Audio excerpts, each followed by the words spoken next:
Quero convidá-lo a abrir sua Bíblia comigo outra vez no livro do Apocalipse. Quero considerar com vocês a última parte aí do Apocalipse, capítulo 22, do verso 7 ao verso de número 21.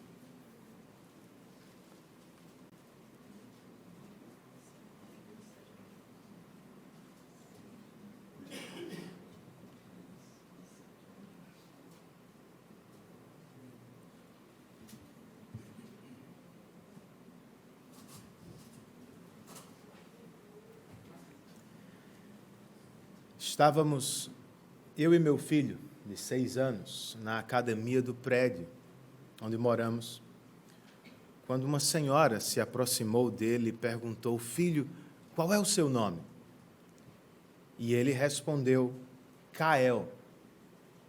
Parecendo ter gostado do que ouviu, ela continuou: "Que nome bonito, Gael." Meu filho não gostou muito. Mas ele está tão cansado de corrigir as pessoas que ele simplesmente murmurou baixinho algo do tipo: "Tá bom. Quer me chamar de Gael? Pode chamar. Eu não me importo mais." Você ainda se importa com o que está acontecendo à sua volta? Ou será que também já cansou? Estamos outra vez aí às portas do fim do ano. Mas algumas coisas continuam do mesmo jeito. Algumas frustrações não desapareceram. Algumas tristezas insistem em ficar. Algumas lutas não nos dão tréguas. É claro que é mais fácil desistir. É mais fácil se acomodar. Sim, é mais fácil se tornar cínico diante da realidade. Mas, obviamente, não é a melhor opção. Então, qual é, Renan? Em vez de esperar demais da vida terrena, ao fim do Apocalipse, João nos conclama a olhar para cima e a ouvir a voz do próprio Jesus dizendo: "Eis que venho em breve." Você crê nisso, irmão? Você está aguardando ansiosamente por Ele. Verso de número 7 do texto sagrado nos diz assim: "Eis que venho em breve. Feliz é aquele que guarda as palavras da profecia deste livro." Vamos orar? Senhor, conceda-nos iluminação de Teu Espírito nesta noite. Como pediu o salmista, abra os nossos olhos, a fim de que fiquemos maravilhados com a beleza, com a glória, com a verdade e o poder de Tua palavra. Encha-nos de esperança, de coragem, e que mais uma vez o Teu Espírito fale na Escritura Sagrada. Dependemos dEle, pedimos a assistência dEle. Em nome de Jesus e para a glória dEle. Amém.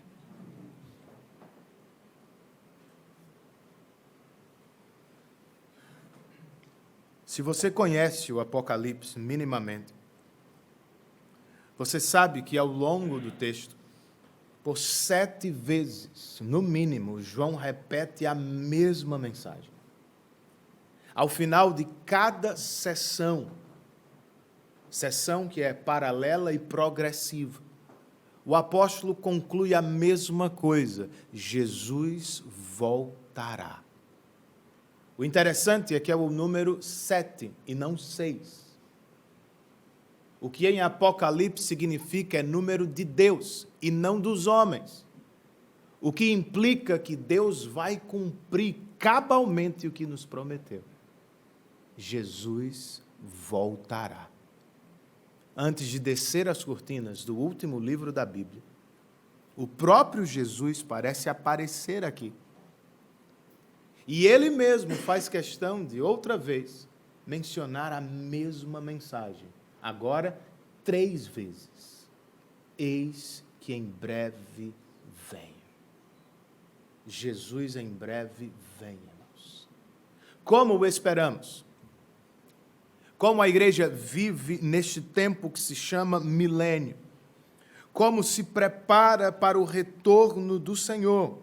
Bem, espero que em uma reflexão mais curta, de apenas 2 pontos e não 3, nós cresçamos e aprendamos juntos com o que João reparte conosco aqui.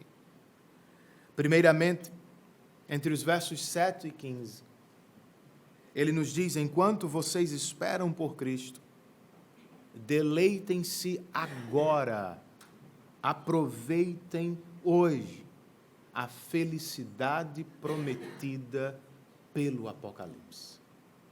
Vamos ler os versos 7, 8 e 9. Outra vez o verso 7.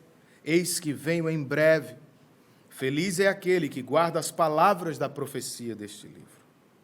Eu, João, sou aquele que ouviu e viu estas coisas. Tendo-as ouvido e visto, caí aos pés do anjo que me mostrou tudo aquilo para adorá-lo. Mas ele me disse: não faça isso. Sou servo como você e seus irmãos, os profetas, e como os que guardam as palavras deste livro. Adore a Deus.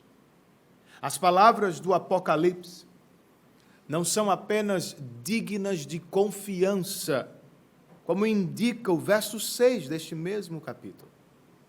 Segundo o que acabamos de ouvir aqui, as palavras do último livro da Bíblia são poderosas para promover a felicidade daqueles que guardam-nas. No caso de João, foi felicidade imediata.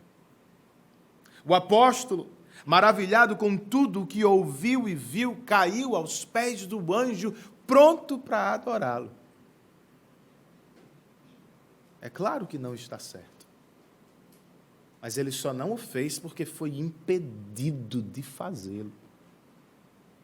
Pois o próprio anjo lhe disse: João, não se esqueça, anjos, profetas, apóstolos e todos os crentes que guardam as palavras deste livro são servos de Deus, não merecem adoração. No entanto, todos eles juntos devem adorar somente a Deus. Até quando vão fazê-lo? Entre os versos 10 e 13, nós lemos o seguinte, queridos. Então me disse o anjo: não cele as palavras da profecia deste livro, pois o tempo está próximo. Continue o injusto a praticar injustiça, continue o imundo na imundícia, continue o justo a praticar justiça e continue o santo a santificar-se. Eis que venho em breve. A minha recompensa está comigo, e eu retribuirei a cada um de acordo com o que fez. Eu sou o Alfa e o Ômega, o primeiro e o último, o princípio e o fim. O profeta Daniel, do Antigo Testamento, recebeu a ordem para selar as palavras de seu livro, até que o fim chegasse. Ao contrário dele, o apóstolo João recebe a ordem para não selar as palavras do Apocalipse, pois o fim estava próximo.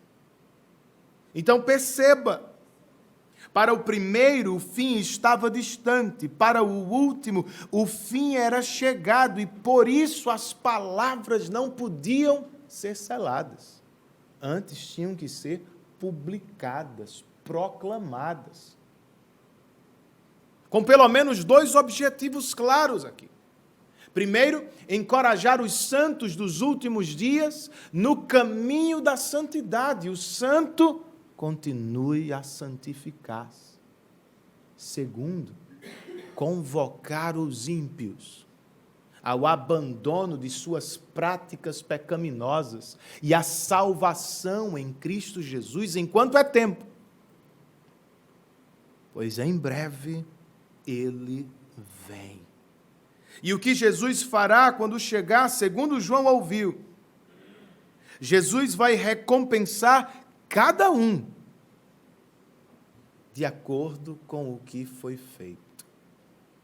Agora entenda, João não está versando aqui sobre as boas obras ou nos ensinando que a salvação vem por meio delas. Não, irmãos.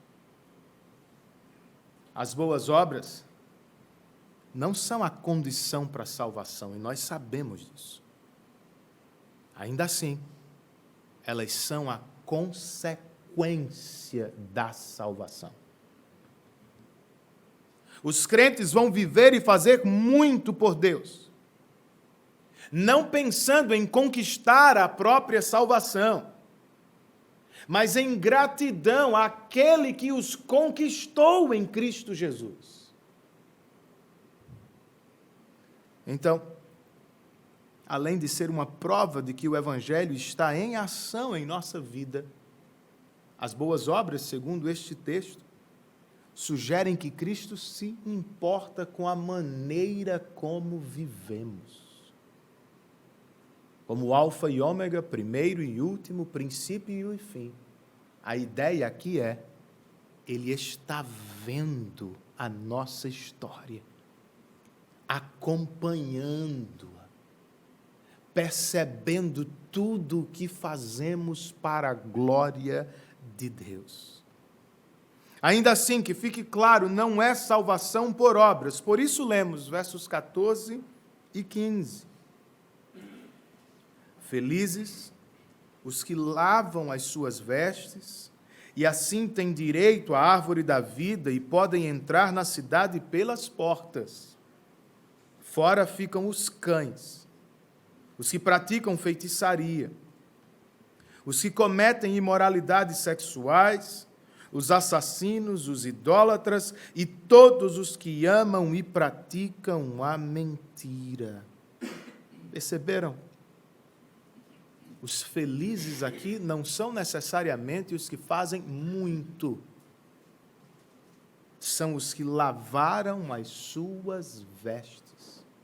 Mais cedo, no capítulo 7, João ouviu de um ancião sobre a multidão de crentes que se achegava ao trono de Deus. Estes são os que lavaram as suas vestes no sangue do Cordeiro. Porque na terra o fizeram pela fé.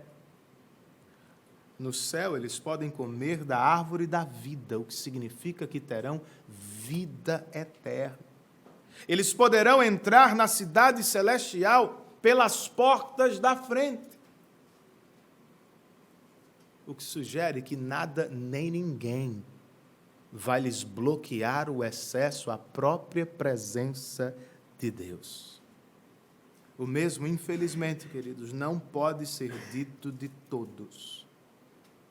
Os que vivem na prática da injustiça e os que amam a imundícia do pecado ficarão de fora por suas próprias escolhas.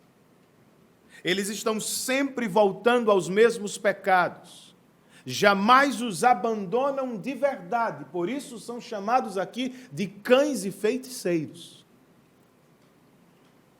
Eles só se preocupam consigo mesmo, são egoístas e capazes de até matar para ter o que querem. Por isso são chamados aqui de imorais e assassinos. Eles amam chamar a verdade de mentira e a mentira de verdade. E por isso são tratados aqui por idólatras e praticantes do que é falso. Todos estes ficarão do lado de fora da cidade santa para sempre. Este não é o nosso caso. Se lavamos nossas vestes no sangue do Cordeiro, nós vamos entrar na Jerusalém celestial pelas portas da frente. Louvado seja o Senhor por isso. E então gozaremos de plena e eterna felicidade, irmãos. É o que você espera? Sim, mas e até lá, pastor? Como desfrutamos da felicidade do Apocalipse agora? Mesmo que seja como ouvimos, na tensão entre o já e o ainda não. Mesmo que seja uma experiência parcial. Bem, nós ouvimos aqui. Feliz é aquele que guarda as palavras deste livro. Guardar aqui, queridos, não é esconder. É receber com fé e estudar. Guardar aqui não é só proteger, é amar e obedecer a palavra de Deus. Alguém já disse que não é por meio da leitura ou conversa, mas é por meio da obediência à palavra que vem a bênção do Senhor. Faz sentido. Sabe por quê? Porque é a obediência que nos coloca perto de Deus o tempo todo e em qualquer circunstância da vida. Quando obedecemos, não estamos perto do Senhor apenas em um culto público, quando a palavra é exposta. Não estamos próximos de Deus somente quando lemos a palavra em nosso culto privado ou doméstico, quando obedecemos lá fora. Nós estamos perto de Deus em qualquer circunstância. Feliz é aquele que não apenas ouve, mas guarda a palavra do Apocalipse. Feliz é o crente que adora a Deus ao jeito de Deus. Vocês viram aqui? Aliás, os anjos são especialistas na adoração. E no Apocalipse eles nos ensinam sobremaneira. Aqui nós temos uma lição. Percebam primeiro que a instrução do anjo para João veio por meio de uma ordem. Ele disse: João, adore a Deus. Se queremos desfrutar da felicidade do Apocalipse, nós precisamos levar essa ordem a sério. Não podemos condicionar a adoração aos nossos sentimentos. Tenho vontade ou não de cultuar com a igreja. Não devemos limitar nossa adoração aos nossos interesses. O que vou ganhar com a adoração? Não, queridos. Nós precisamos nos devotar ao Senhor em adoração, simplesmente porque é justo e apropriado. Fomos feitos para isso. E por isso, só neste exercício de adoração ao Senhor é que encontramos verdadeira e plena alegria. Perceba também que a adoração, segundo este anjo, tem um objeto definido. Ele não disse a João: adore aos anjos. Tudo bem. Adore a si mesmo, não tem problema algum, não. Adore a Deus. Este é um dos maiores problemas de muitos crentes e de muitas igrejas. Quando se reúnem aos domingos, eles fazem dos homens e de suas necessidades o centro da adoração. É claro que não está certo. E é claro que, como consequência, não vão gozar da felicidade prometida pelo livro do Apocalipse. Se queremos desfrutar dela, nós precisamos fazer de Deus o objeto de toda a nossa adoração. Ele é o centro do culto, irmãos. Nossa maior necessidade, segundo a Escritura, não é ter o corpo curado. Não é ter um sonho material realizado. Não é ter a vida facilitada. Nossa maior necessidade, segundo a Escritura, é ter olhos abertos pelo Espírito, a fim de contemplarmos a glória de Deus brilhando na face de Cristo. Quando isso acontece, a vida pode continuar do mesmo jeito. O câncer pode agravar, o governo pode se tornar terrível, a situação pode apertar. Nós ainda podemos cantar: sou feliz com Jesus. Perceba ainda que, segundo esse anjo, a verdadeira adoração nos ajuda a entender nossa identidade. De acordo com ele, todos são servos, anjos, profetas, apóstolos e crentes. Desempenham papéis diferentes. E cristãos não deveriam ter dificuldade com isso. Anjos fazem uma coisa, homens fazem outra. Aos homens cabe isso, às mulheres cabe aquilo. Tudo bem. Foi Deus quem organizou assim. Não tem nada a ver com importância. Porque quando nos aproximamos do trono de Deus, sejam anjos ou homens ou mulheres, todos se prostram diante do Senhor, ficam na mesma posição e adoram o mesmo Deus. Feliz é o crente que ainda na terra se prepara para o céu. O santo continue a santificar-se. Eis o caminho da felicidade, irmãos. Crescer em piedade. À medida que nos tornamos mais piedosos, por assim dizer, nós desfrutamos de um pedacinho do céu na terra.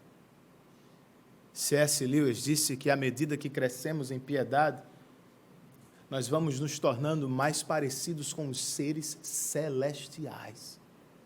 E vamos nos distanciando cada vez mais dos seres infernais. Buscar a piedade vai abençoar sua família. Vai abençoar esta congregação. Vai abençoar seu local de trabalho. Talvez a coisa mais importante que você possa fazer por sua casa é buscar ser um homem, uma mulher piedosa para a glória de Deus. E ao final, aqueles que perseverarem, Jesus vai recompensar. O pastor Maurício deve saber muito mais do que eu, obviamente. 28 anos só nessa igreja, eu só tenho 12 lá em João Pessoa. Eu não entendo essa história de galardão muito bem. Não sei exatamente o que vamos desfrutar, ou o que é que será dividido, ou repartido, presenteado para cada um. Mas de uma coisa eu sei, porque Paulo escreveu sobre isso aos Coríntios. Ele disse: se alguém constrói sobre esse alicerce usando ouro, prata, pedras preciosas, madeira, feno ou palha, sua obra será mostrada, porque o dia trará a luz, pois será revelada pelo fogo que provará a qualidade da obra de cada um. Se o que alguém construiu permanecer, esse receberá recompensa. E se o que alguém construiu se queimar, esse sofrerá prejuízo, contudo será salvo como alguém que escapa através do fogo.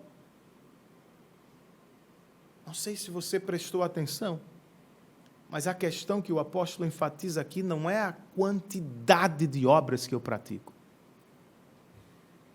é a qualidade de cada obra que nós realizamos. Obra não é o que nós fazemos aos domingos, uma vez por semana. É o que fazemos todos os dias. Desde que seja para a glória de Deus e para o bem do próximo. Então, queridos, enquanto esperamos pelo Senhor, nos preparemos para o céu, vivendo na face dEle, ou perante a face dEle, e fazendo tudo o que estiver ao nosso alcance. serviço doméstico ou liderança de uma nação, pregação para adultos ou pregação para crianças. Façamos tudo para a glória de Deus. Ainda a título de aplicação, feliz é o crente que não sela a mensagem do Apocalipse. Pensem como esta mensagem alcançou os primeiros leitores. Eu sempre gosto de destacar isso. As primeiras pessoas que leram este livro estavam sofrendo sobremaneira. Seus familiares estavam sendo presos, jogados às feras, queimados. E se não estavam presos, estavam no mínimo à margem da sociedade. Como você vê ali nas cartas do Apocalipse, os crentes eram excluídos dos grandes negócios, dos grandes acontecimentos, das grandes festas do império. Todo mundo estava sofrendo se levasse o cristianismo a sério.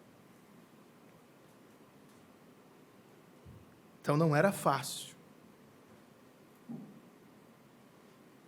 E nem é fácil ser crente de verdade hoje. Nós ainda sofremos com as mesmas pressões.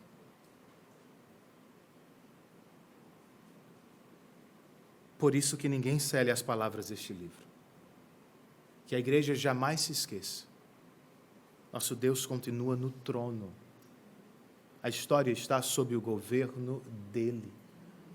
E em breve seu Filho voltará para nos buscar e nos recompensar para a própria glória e para a nossa alegria. Que ninguém cele estas palavras do Apocalipse, pois os incrédulos precisam dela. Se não se arrependerem, vão ficar do lado de fora, como ouvimos, para todo sempre. Então, que ninguém as feche, que ninguém se canse de anunciá-las, são palavras de alegria eterna. É do que mais precisamos, queridos, enquanto esperamos pelo retorno de Cristo. João ainda nos diz, em segundo e último lugar, entre os versos 16 e 21, enquanto esperam por Cristo, juntem-se ao clamor do Apocalipse. Qual é?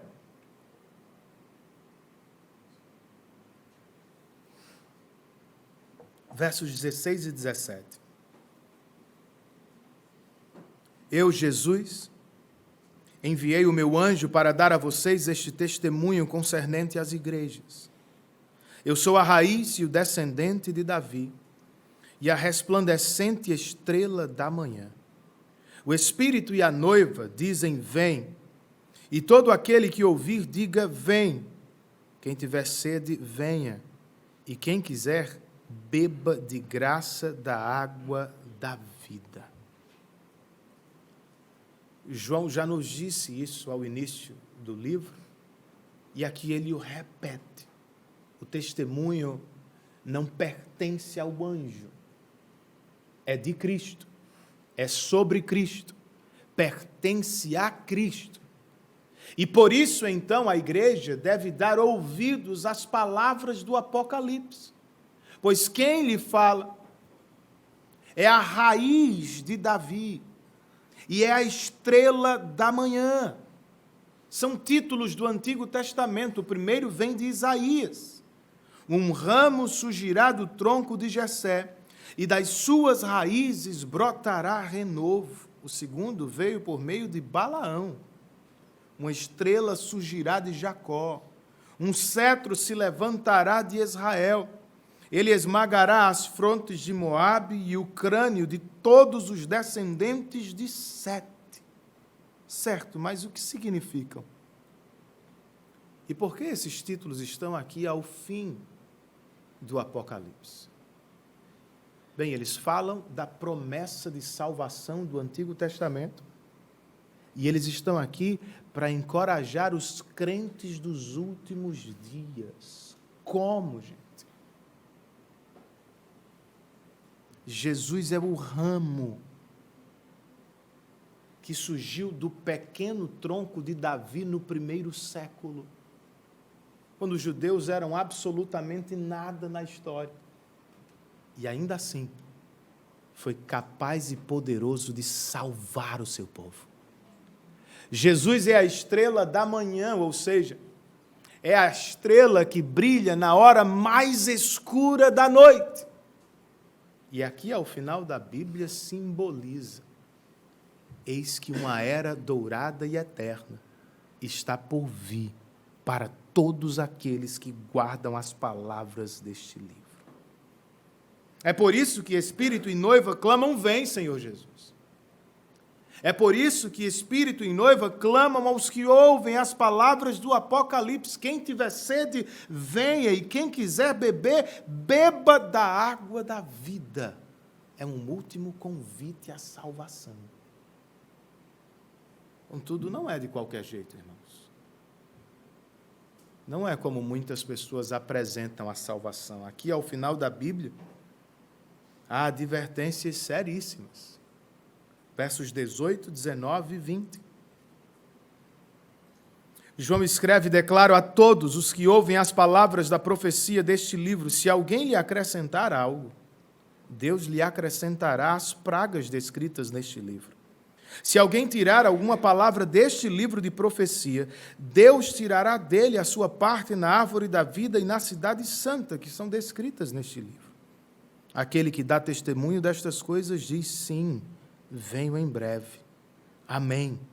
Vem, Senhor Jesus. Quem são os que acrescentam e tiram da palavra de Deus? No primeiro século, nós podemos lembrar dos fariseus e dos saduceus. Os fariseus eram conhecidos por acrescentar suas milhares de regras à palavra. Os saduceus, por tirar da palavra tudo o que lhes parecia sobrenatural. Nos nossos dias há pessoas que fazem o mesmo. Há teólogos mais legalistas, que estão constantemente acrescentando as suas próprias regras à palavra, e há teólogos que chamamos de liberais, que estão o tempo todo procurando tirar da palavra de Deus o que lhes parece sobrenatural. E talvez devêssemos pensar ainda em seitas. Pense, por exemplo, no mormonismo ou no adventismo, que acrescenta a palavra com novos livros. Ou pense nos testemunhas de Jeová, que tiram da Bíblia, quando negam a divindade de Jesus. Sobre estes e tantos outros, recaem estas palavras de advertência. Para nós, o que precisa ficar claro é o seguinte: Jesus não tem ciúmes apenas de sua noiva, ele também tem ciúmes de sua palavra. Mais cedo o anjo disse: estas palavras são dignas de confiança e verdadeiras. Agora é o próprio Jesus que diz: velem por elas, pois em breve eu venho. Até lá o que dizemos? Amém. Vem, Senhor Jesus. E depois nós nos confiamos à graça de Cristo. É como o apóstolo termina o Apocalipse, verso 21. A graça do Senhor Jesus seja com todos. Amém. João não poderia ter terminado de maneira melhor, ao menos para mim. É possível que você esteja me ouvindo e pensando: não, Renan, para um livro tão maravilhoso como o Apocalipse, uma saudação final tão comum. Simplesmente a graça de Cristo seja com todos vocês. Irmãos, é do que precisamos. Entenda, João não está falando aqui de graça salvadora, da graça que nos alcançou um dia. Ele nos está falando da atitude do Salvador para com seu povo sofredor durante toda a era que se chama milênio. Ele não apenas fez por nós no passado, Jesus não só fará por nós em seu retorno. De acordo com esta saudação final, Ele está fazendo por nós agora. Ele não é só o leão da tribo de Judá que venceu os nossos inimigos na cruz. Não é só o cordeiro adorado nos céus. Ele também é o pastor supremo, que vela por suas ovelhas e que durante toda a trajetória da terra derrama de novo sobre elas graça, graça e graça. É só como vamos terminar a carreira da fé. Conseguiríamos sozinhos? Seríamos capazes, irmãos? Como perseverar em meio a tantas tentações? Pela graça.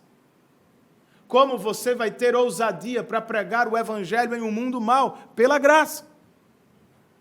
Como você vai perceber os perigos, as ofertas, as tentações das bestas, do dragão, dos nossos inimigos? É pela graça. Qual é a implicação? Não tente levar a vida cristã na força do seu braço. Não ache que você vai dar conta. Você não vai, nem precisa fazê-lo sozinho. Você pode contar com a graça. Na luta contra aquele pecado que te persegue, recorra à graça de Cristo. Na luta para conduzir tua família em piedade e crescimento no Senhor, dependa da graça. No desejo de concluir a carreira cristã enquanto espera por Cristo de modo bem, dependa da graça de Cristo. Ela é suficiente e está disponível para os crentes. Também está disponível para os incrédulos. E é por isso que Espírito e Igreja pregam: quem tiver sede, venha. E quem quiser beber, beba de graça da água da vida. Não sei se você concorda comigo, mas a verdade bíblica nos diz que nós fomos criados para ter sede. Nosso coração tem sede de ser aceito e amado, por exemplo. Nossa mente tem sede de perceber sentido e propósito. É por isso que, embora tentemos, jamais nos damos por satisfeitos nesta vida. Você sabe do que eu estou falando. Você achava que, ao se casar, você estaria plenamente realizado. E descobriu, depois de 2 dias de casamento. Falta muita coisa.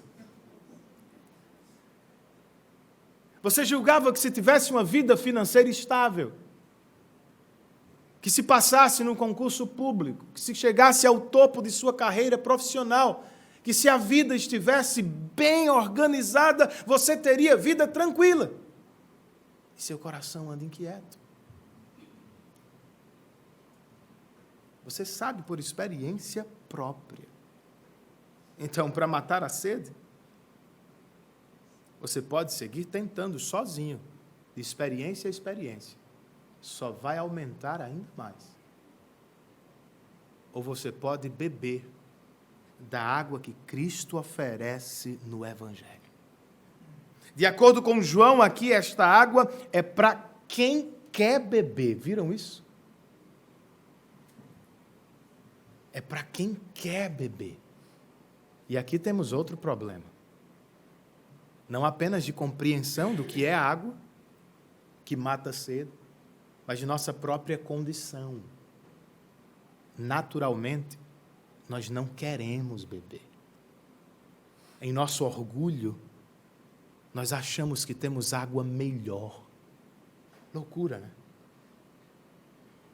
A coisa só muda, irmãos, quando sobrenaturalmente o próprio Deus nos chama para si. Foi Jesus quem disse isso. Ninguém pode vir a mim, se o Pai que me enviou não o atrair. Como ele o faz? Pelo clamor da igreja e do Espírito. Igreja e Espírito se unem no chamamento dos pecadores. A igreja prega do lado de fora, fazendo o chamado geral.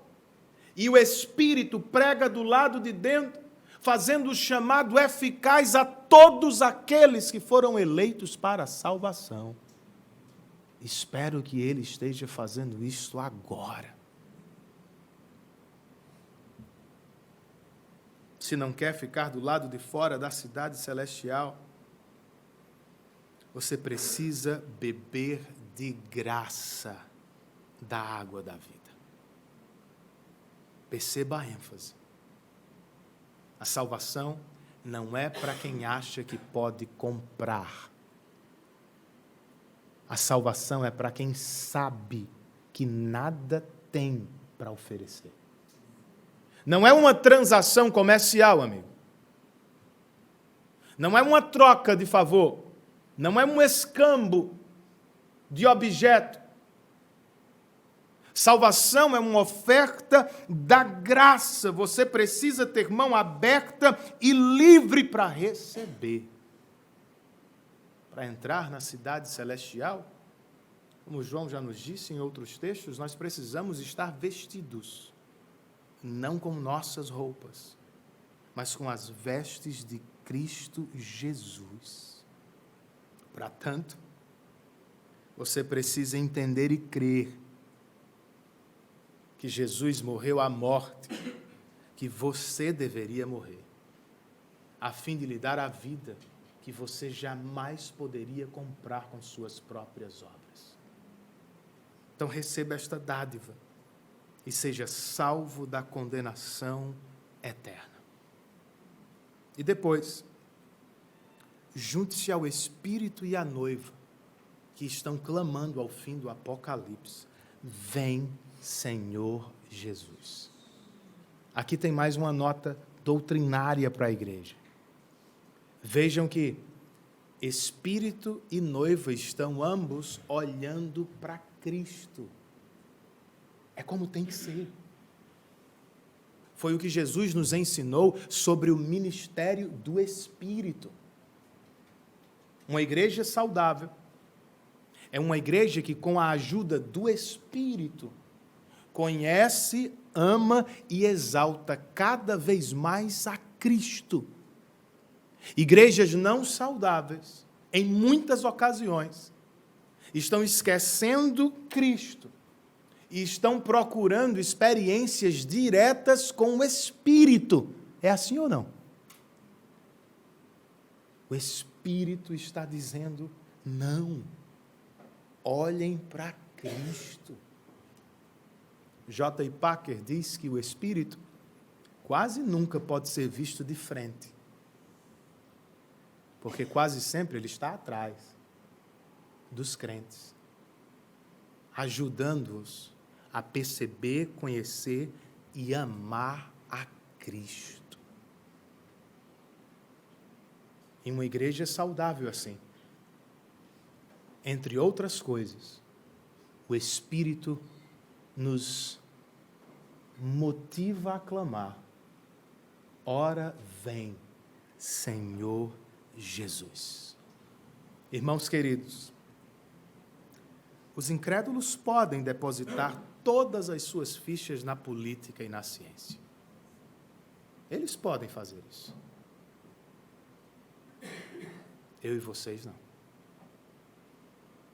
Nós esperamos por Cristo Jesus. Os incrédulos podem se entregar aos prazeres desta terra, de peito aberto, como se não houvesse amanhã. Eu e vocês não. Nós esperamos o retorno de Cristo, que nos levará a um novo céu e uma nova terra, lugar e estado de gozo eterno e pleno com Deus. É por isso que você mais espera na vida. Eu sei que às vezes nós cansamos. como meu filho cansou. Eu sei que você cansa de lutar contra o pecado, de esperar por coisas melhores, de perseverar na fé.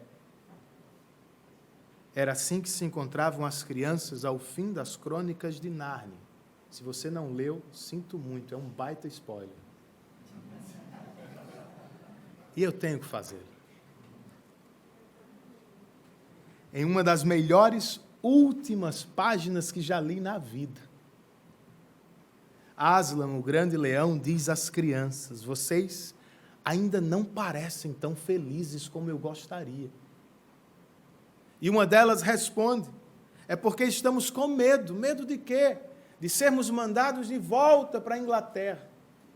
Eles não gostam disso. A cada final do livro, eles são mandados de volta. Aslan diz: vocês não precisam mais ter medo. Ainda não perceberam? Aconteceu mesmo um acidente com o trem. Seu pai, sua mãe e todos estão mortos, como se costuma dizer, nas terras sombrias. Só que tem um detalhe. Acabaram-se as aulas. Chegaram as férias. Acabou-se o sonho. E rompeu a manhã. E à medida que ele falava, já não lhes parecia mais um leão. E as coisas que começaram a acontecer a partir daquele momento eram tão lindas e grandiosas que não consigo descrevê-las. Para nós, este é o fim de todas as histórias. E podemos dizer com absoluta certeza que todos viveram felizes para sempre. Para eles, porém, foi apenas o começo da verdadeira história. Toda a vida deles neste mundo e todas as suas aventuras em Nárnia haviam sido apenas a capa e a primeira página do livro. Agora, finalmente, estavam começando o capítulo 1 da grande história que ninguém na Terra jamais leu.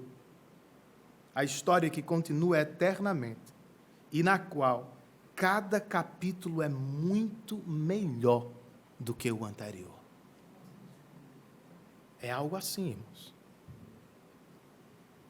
que Cristo tem reservado para aqueles que esperam por seu retorno. Seja qual for a sua situação, lembre-se, Jesus está voltando.